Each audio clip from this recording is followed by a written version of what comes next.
Hello दोस्तों, स्वागत है आपके अपने YouTube चैनल कृषि दर्शन न्यूज पर। दोस्तों, अभी तक आपने कृषि दर्शन न्यूज को सब्सक्राइब नहीं किया तो सब्सक्राइब जरूर करें, साथ में बेल आइकॉन भी जरूर दबाएं। दोस्तों, 12 अप्रैल 2022 वार मंगलवार। सबसे पहले एक बात बताना चाहूंगा, आज की सबसे बड़ी खबर है कि सरकार ने रिकॉर्ड तोड़ छापेमारी महाराष्ट्र और राजस्थान में की है आज भी, और लिमिट से ज्यादा खाद्य तेलों को और सरसों और सोयाबीन का स्टॉक पाया गया है। उसमें बड़ा स्टॉक खाद्य तेलों का है। उस पर हम आएंगे कि तेल क्यों नहीं बिक रहा है। कल के वीडियो में बहुत जबरदस्त आज एनालिसिस डालना था कि तेल की मार्केट आखिर चाह क्या रही है। मंडलियों का एक ही सवाल है कि हमारा तेल क्यों नहीं बिक रहा, उसके पूरे पीछे का खेल क्या हुआ, नेक्सस क्या खेला गया, किसने किसको काटा और किसने किसको मारा। इस पर हमने विस्तृत रूप से चर्चा करेंगे कि क्या हुआ है एग्जैक्ट मार्केट में कि उनका तेल नहीं बिक रहा है। अब हमारा आज का जो टॉपिक है गेहूं पर आते हैं। दोस्तों, गेहूं की मार्केट उत्पादन की बात करते हैं। सबसे पहले हिंदुस्तान में, अपने देश में उत्पादन यील्ड गिरेगी, 25 से 30% यील्ड गिरेगी।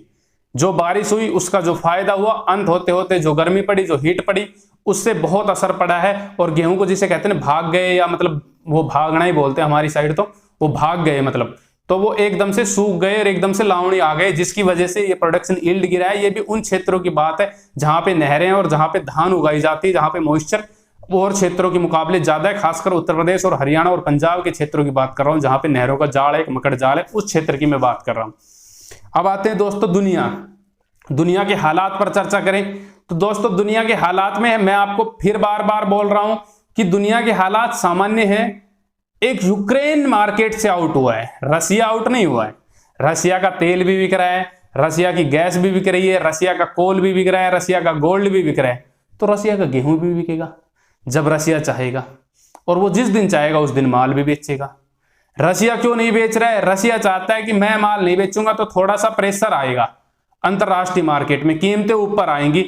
फिर मैं यदि उस पर डिस्काउंट करता हूं, तो मान लो कि मैं 100 की चीज है आज फिलहाल, और मैं यदि माल नहीं देता हूं, वो चीज 150 की हो जाती है, और फिर मैं उस पर 30% डिस्काउंट देता हूं, तो मेरा माल कितने का बिका? 105 रुपए का।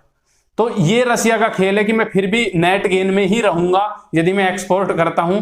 तो ये बहुत बड़े खेल होते हैं, बहुत बड़े नेक्सस होते हैं, इनको आम लोगों की समझ से बाहर होते हैं कि क्या खेल चल रहा है। तो दुनिया के हालात में यूक्रेन की मार्केट को छोड़ना होगा कि यूक्रेन में बिजाई भी कम होगी, यूक्रेन में उत्पादन भी कम होगा, और यूक्रेन एक्सपोर्ट भी नहीं कर पाएगा। बाकी कमांड दुनिया के भावों की पुतिन जी के हाथ में है। वो जिस हिसाब से चलाएंगे उसी हिसाब से मार्केट चलेगी। दूसरे बैठे हुए हैं वो अमेरिका के राष्ट्रपति, तो लगे हुए हैं जो बाइडेन जी, तो इनके ऊपर मार्केट, गेहूं की मार्केट में बहुत कुछ निर्भर करेगा, खासतौर कर खाद्यान्न में। अब आते हैं उपयोग। गेहूं का बेसिकली उपयोग आप मान सकते हो कि भाई खाने में होता है, बहुत से देश मतलब इसका खाने में उपयोग करते हैं, हम भी खाने में उपयोग करते हैं सभी लोग। पर इसका दूसरा सबसे बड़ा उपयोग फीड में होता है, पशुओं को खाना खिलाने में होता है।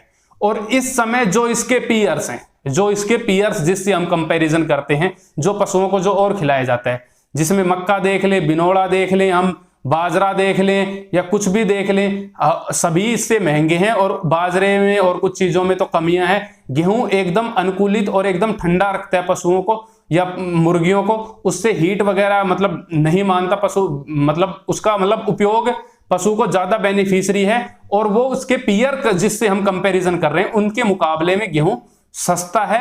ये भी एक मार्केट का एक पॉइंट निकल के आता है कि गेहूं सस्ता है, तो इनको भी उन कीमतों को कैप्चर करना होगा। हमारे यहाँ की मार्केट की बात करें, जितना घर में अनाज नहीं लगता उससे अधिक तो पशु खाते हैं हमारे। मैं अपने ग्रामीण परिवेश की बात बता रहा हूं, बाकी पूरे दुनिया में भी यही हालात है कि जो भी कैटल फीड में जो उपयोग होता है उसकी मार्केट को धीरे धीरे कैप्चर करेगा। 1%, 2%, 3% तक भी कैप्चर कर सकता है। तो ये बहुत बड़ा क्षेत्र इसमें पूरी दुनिया में इस साल गेहूं कैप्चर करने वाला है अपने पीयर्स के मुकाबले में। दूसरा, इसके जहां तक भारत की बात करें तो भारत में उत्पादन कम हुआ है, और एक खास आदमी स्टॉक कर रहा है, उसके गोदामों में माल स्टॉक हो रहा है। तो एक जो भय था ना, जो डर था कि भाई इस पे स्टॉक लिमिट सरकार लगाएगी, एक्शन लेगी, नहीं लेगी सरकार, वो खास आदमी है हमारा, मतलब अजीज मित्र है, और उसके साथ पैसे रखने में, उसके साथ व्यापार चलाने में कोई दिक्कत नहीं है। जहां उसका इन्वेस्टमेंट है, जहां उसका होल्डिंग है, वहां होल्डिंग करो, बढ़िया पैसा बनेगा, कोई दिक्कत वाली बात नहीं है। तो आप सब समझदार हो, समझ गए होंगे मैं किस ओर इशारा कर रहा हूं। तो गेहूं की मार्केट पर सरकार भी स्टॉक लिमिट बहुत ऊपर के लेवल पर लगाएगी, जो हम लेवल दे रहे हैं उनसे बस थोड़ा सा पहले लगाएगी। अब अंतरराष्ट्रीय मार्केट के भाव की ओर चलते हैं कि गेहूं का वायदा जो यूएस में चलता है वो कहां जा रहा है। दोस्तों बहुत जबरदस्त सुंदर चार्ट बना है। एक बार ऐसा लगा था कि बुल ट्रैपिंग हो चुकी है, यानी कि जो तेजड़िए थे वो फंस चुके हैं इस तेजी में। पर अब जो भाव जो नीचे से उठा है और जो चला है और जो एक तेजी की ओर अग्रसर है, जो एक शुरुआती चरण में एक तेजी है, ये उसको जो 1050 के आसपास के लेवल हैं, अभी फिलहाल 1100 के आसपास के लेवल मान के चल सकते हो आप। 1050 मान लो, थोड़ी बहुत वॉलेटिलिटी है नीचे में 950, तो 1050 का मैं एकदम स्टैंडर्ड लेवल दो रहा हूं। जब तक ये उससे ऊपर है, मेरी बात नोट कर लेना, समझ में आए या ना आए वो आपका काम है। जब तक 1050 से ऊपर है गेहूं की मार्केट, अंतरराष्ट्रीय मार्केट, उस पर मैं बता दूंगा कि भाई कंडीशन फेल हो चुकी है, तो तब तक वो भाव जा रहे हैं बहुत ऊपर। और यहां से उन भावों में पोटेंशियल अपसाइड 50% की है, 50 से 60% की पोटेंशियल अपसाइड है। यानी कि मैं सीधा सीधा कहूं तो 1600 से लेके 1700 तक के लेवल वहां पे गेहूं का वायदा दिखा सकता है। तो उन्हीं को हम अपने यहां पे भी इंप्लीमेंट करेंगे, उन्हीं लेवलों को। वहां पे 50% की तेजी आएगी तो हमारे यहां 40 तो आएगी। दूसरी बात, 40 आएगी, दूसरी दुनिया हमारे गेहूं की तरफ देख रही है, क्योंकि इजिप्ट सबसे बड़ा गेहूं का बायर है और उसकी नजर सबसे सस्ते गेहूं के ऊपर है जो हमारे देश में है। उसके अलग अलग कारण होते हैं, हर देश का गेहूं के अलग अलग कारण होते हैं और हर देश की कीमतें इसलिए अलग अलग होती है, उसके कुछ फैक्टर होते हैं, वो आपको समझना होगा। तो हमारा जो गेहूं सबसे सस्ता है उसकी नजर हमारे गेहूं के ऊपर है, इजिप्ट जो सबसे बड़ा बायर है। उसके अलावा मिस्र, उसके अलावा बांग्लादेश, उसके अलावा पाकिस्तान, बहुत से देशों में हमारा गेहूं का एक्सपोर्ट होगा इस साल। और कंपनी मैंने आपको बता दिया, एक खास आदमी के साथ आप इन्वेस्ट कर रहे हो, एक खास आदमी के साथ पैसा लगा रहे हो, कोई डर कोई दिक्कत वाली बात नहीं। वो अपने आप सारा काम करेगा, एक्सपोर्ट भी करेगा, वो सारे काम करेगा, सब कुछ खोलेगा, आपको चिंता लेने की कोई बात नहीं है। तो जब ये हालात हैं तो वहां पे 50 से 60% की तेजी है, तो हमारी मार्केट में हम 40% की तेजी मान के चलते हैं। बड़ी तेजी नहीं, वहां पे 60% बढ़ेगा, हम 40% की तेजी की ओर हैं। जबकि सारी दुनिया हमारे गेहूं की तरफ देख रही है और हमारे गेहूं में भी इस साल 25% की यील्ड गिरी है। यानी कि भाव मोटा मोटी में समझा जाए तो आज 2000 का भाव मान लेते हैं। राजस्थान में तो इससे ऊपर बिक रहा है, हरियाणा में 2015 बिक रहा है, जो मैंने आपको बताया। पंजाब, उत्तर प्रदेश जो धान के कटोरे टाइप है, जहां पे धान अधिक होती है, उसमें 40% की अपसाइड हम कैप्चर करते हैं। तो 2000 रुपए से 40% निकालते हैं तो 2800 रुपए के लेवल गेहूं के निकल के आते हैं। बड़े लेवल नहीं है, बहुत छोटे लेवल है। इसके पीयर से कंपैरिजन कर लो, इसका उपयोग देख लो कहां होता है, कहां नहीं होता, किस इंडस्ट्री में होता है। और साथ में रशिया जो पॉलिटिक्स, जो दिमाग से जो खेल रहा है, दिमाग से जो पूरी दुनिया को मार रहा है, वो अलग है। तो ये सीधा सीधा 40% की आप अपसाइड इसमें मान के चलो, बड़ी तेजी को आप भूल जाओ। यानी कि 2800 के लेवल आपको गेहूं पर हर हाल में देखने को मिलने चाहिए। पुतिन के हाथ में बहुत कुछ अभी कमांड है, बहुत कुछ निर्भर करेगा, पर इतनी आसानी से भी एक्सपोर्ट नहीं होगा।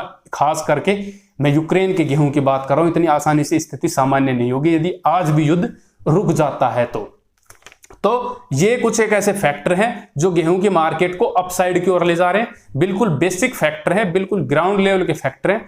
हर चीज से हमने आपको कंपैरिजन करके बताए, उपयोग से लेके, उत्पादन से लेके, दुनिया के हालात से लेके, और कौन क्या सोच रहा है, यहां तक भी आपको समझा दिया गया है। अब जो समझ गया है वो ठीक है, जो नहीं समझा है वो बहुत बढ़िया बात है। बेहुदा कमेंट न करो, हम फिर लोग कहेंगे कि आप अपशब्द बोलते हो। कंट्रोल नहीं होता, एकदम से फीलिंग आ जाती है, फिर रुका नहीं जाता।